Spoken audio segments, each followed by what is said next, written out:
اسلامی سال جو شروع ہوتا ہے اس میں بھی آپ کو قربانی نظر آئی. محرم الحرام کا مہینہ. اسلامی سال جنوری سے نہیں شروع ہوتا بلکہ محرم الحرام سے شروع ہوتا ہے.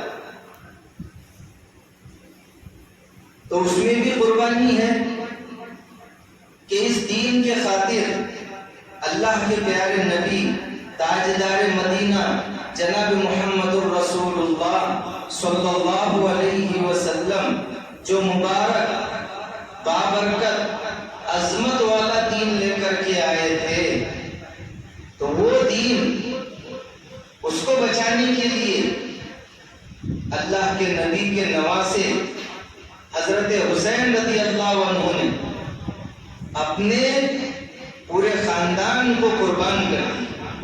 معصوم بچوں نے اس دین کے خاطر قربانیاں